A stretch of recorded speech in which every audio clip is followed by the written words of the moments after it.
Ajit Mehta Shankheshwar foundation Surat દ્વારા છેલ્લા ઘણા વર્ષોથી આ લોકો જીવદયાનું કામ, શ્રમજીવીઓને ભોજન પહોંચાડવાનું, પશુ પક્ષીઓ માટે પણ એક સુંદર કાર્ય જે કરે છે.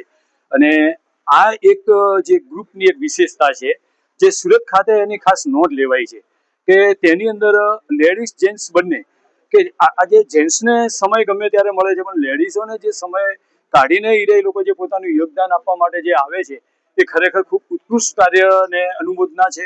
અને આમાં જે રવિભાઈની ટીમ એ ખરેખર ખૂબ જ સુંદર કાર્ય કરે છે. દાતાઓના એક એક પૈસાનો હિસાબ આ સંસ્થા દ્વારા મળે છે એટલે ખરેખર ખૂબ જ અનુમોદનીય છે. જ્યાં પણ જે રીતની જરૂર પડે, ગરમીની અંદરના કુંડા હોય ત્યારે કુંડા આપે છે, શરદીની અંદરમાં કે જ્યારે ઠંડી મોસમ હોય ત્યારે પણ એ લોકોએ ધાબળાનું વિતરણ પણ કરેલું છે. આવા અનેક કાર્યો આ સંસ્થા કરે છે અને ખૂબ આ લોકોને પ્રોત્સાહન મળે એવી અમારી ખૂબ ખૂબ શુભેચ્છા છે. શ્રી શંખેશ્વર સુરત ફાઉન્ડેશન, રવિ મહેતા.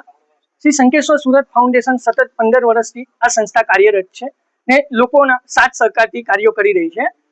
જીવદયા અને અનુકંપામાં આ સંસ્થા હંમેશા કાર્યરત છે ને આજના દિવસે ગૌરવપથ રોડ પર મજૂર વર્ગને એક ટાઈમનું ભોજન આપ્યું હતું, જેમાં કેરીના રસ સાથેનું ભોજન વિતરણ કરવામાં આવ્યું હતું. ને આપ જોઈ શકો છો કે આટલી મોટી સંખ્યામાં જે પોતાનો કિંમતી સમય નીકાળીને પધારે છે એના થકી જ આવા શાસનના સેવાના કાર્યો થઈ રહ્યા છે.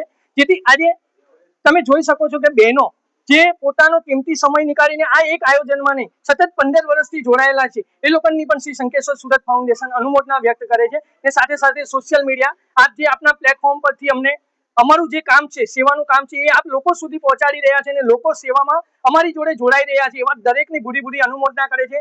આપ પણ આવી રીતે સાથ સહકાર આપતા રહેજો, હજી શાસનના વધારે કાર્યો કરી શકીએ.